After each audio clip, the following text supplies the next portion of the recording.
Très chers amis de la pizza, bien bonjour! Bienvenue aujourd'hui dans une nouvelle vidéo où on va faire une pâte à pizza napolitaine spéciale débutant. Et le plus beau dans la recette que l'on va faire aujourd'hui, c'est que avec n'importe quelle farine 00 ou T45, eh bien vous allez pouvoir obtenir de superbes résultats.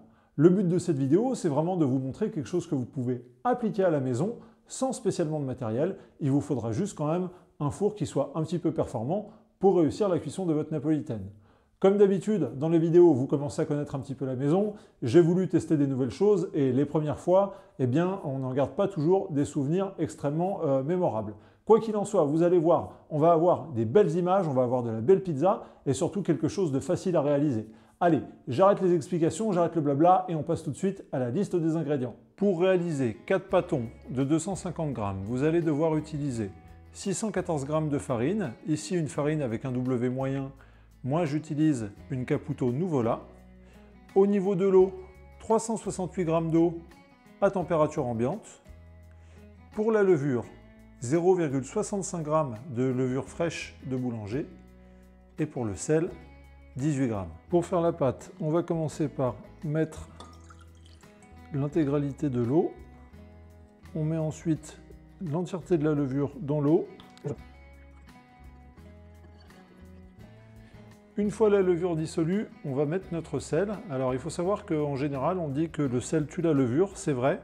Mais vu qu'on va mettre la farine tout de suite après, eh bien, il n'y aura pas de conséquences et ça va bien se passer, il n'y aura pas de souci, ça va fonctionner. Donc, on met l'entièreté de notre sel. On mélange un petit peu.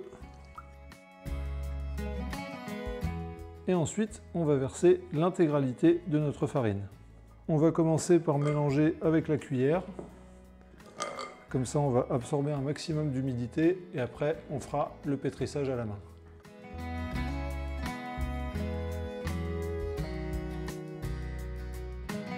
Une fois qu'on a absorbé le gros, on peut y aller directement à la main. Donc, on nettoie la cuillère et ensuite, on fait le pétrissage à la main.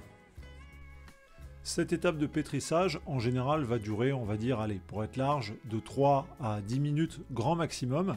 Et le but, c'est de former une boule de pâte qui ne soit pas uniforme.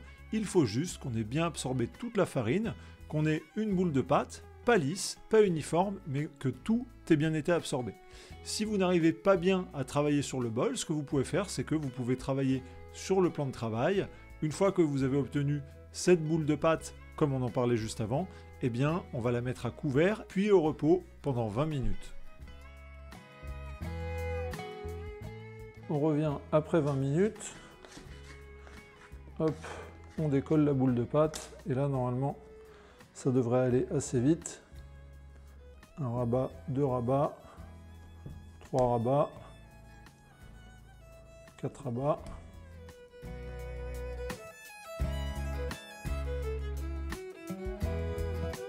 Et on a une pâte qui est lisse. On la met dans un conteneur qui a été huilé. On ferme. Et on laisse reposer à température ambiante jusqu'au lendemain. The next day. Après environ une vingtaine d'heures à reposer à température ambiante, on peut voir que la pâte a bien gonflé. Et là, ça va être du classique, on va déposer notre pâte gentiment sur le plan de travail. Ensuite, on va la découper et la peser, 250 g par pâton. Une fois qu'on a fait tout ça, eh bien, on va bouler nos pâtons et les mettre dans une caisse que l'on a au préalable farinée ou bien mis avec de la semoule de blé dur fine. Une fois qu'on a fait ça, eh bien, c'est le dernier repos. On va laisser les pâtons reposer pendant 4 à 5 heures à température ambiante et on va être prêt à faire nos pizzas. Une petite précision et une petite astuce, quand on est en empâtement direct, on va éviter de trop tendre nos pâtons parce que sinon, eh bien, après, quand on va faire nos pizzas, ils vont être plus difficiles à travailler. Donc quand vous faites vos pâtons, quand vous faites votre dernier boulage, allez-y soft, ne les tendez pas trop pour que, eh bien, quand la pâte repose, elle soit plus facile à travailler par la suite. Alors voilà la tête de nos pâtons après environ 5 heures de repos. Donc là, ceux qui sont faits avec la Nuvola. Et là, ceux qui sont faits avec la Molino Pasini. Donc globalement, ils se sont bien détendus et on va voir ce que ça donne.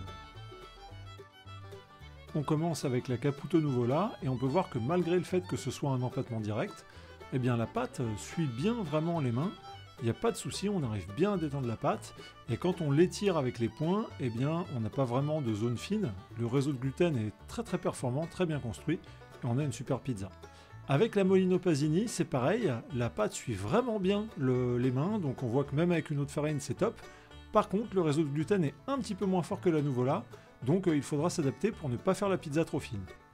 On passe maintenant à la session de cuisson des pizzas, fait avec le four, le Karoo 16. Je vous mets une petite fiche en haut à droite de l'écran qui vous permet d'aller voir le test du four si vous ne l'avez pas encore vu, parce que vraiment il est top et il vaut vraiment le coup. Avec la Nuvola, la cuisson se passe vraiment sans aucun problème, et on va le voir, j'arrive à sortir une très belle pizza, aucun souci. Voilà, hop, elle sort du four, magnifique. Avec la farine Molino Pasini, par contre, malheureusement, c'est de ma faute, hein, c'est pas la farine, je l'ai faite un poil trop fine, ce qui fait que en la tournant avec la pelle, eh bien, je l'ai trouée, voilà, on le voit tout de suite à l'écran. Et une fois que la pizza est trouée, alors là, c'est foutu, hein, il n'y a pas grand chose à faire, mis à part la sortir.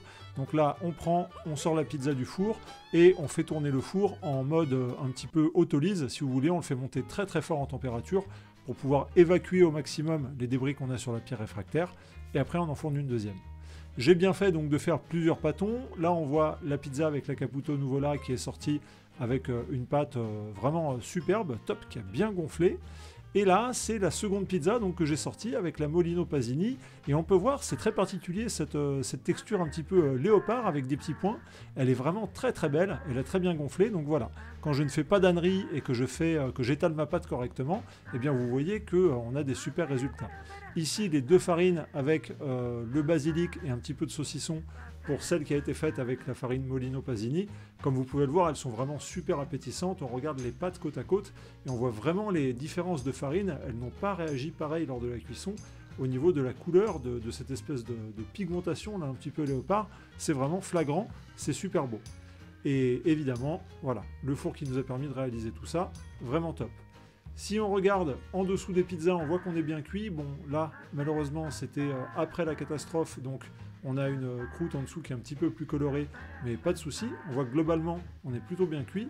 Et si on regarde la structure des alvéoles, eh bien, malgré le fait qu'on ait un taux d'hydratation qui soit à 60% sur cette pâte, donc qui n'est pas énorme, eh bien, on a quand même une très belle structure alvéolée. C'est vraiment très chouette.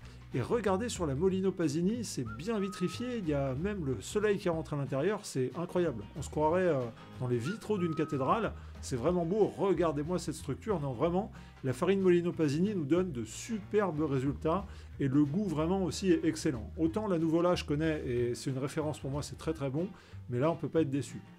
Enfin, pour terminer, des images de la seconde pizza que j'ai fait avec le pâton de Caputo Nuvola et on peut voir pareil qu'elle est bien réussie. Et voilà les amis, c'est déjà la fin de cette vidéo. Est-ce que ça vous a plu? N'hésitez pas à mettre un petit pouce bleu, ça permet de faire grandir la chaîne. Abonnez-vous également, c'est très important. Dites-moi dans les commentaires si vous allez réaliser cette pâte et surtout quels sont les résultats que vous avez obtenus. J'étais très content en tout cas de vous faire cette vidéo qui est accessible à tout le monde, aux débutants, au plus grand nombre. J'espère que vous allez pouvoir réaliser de très belles pizzas. Je vous dis à bientôt, cuisinez bien et à la prochaine. Ciao!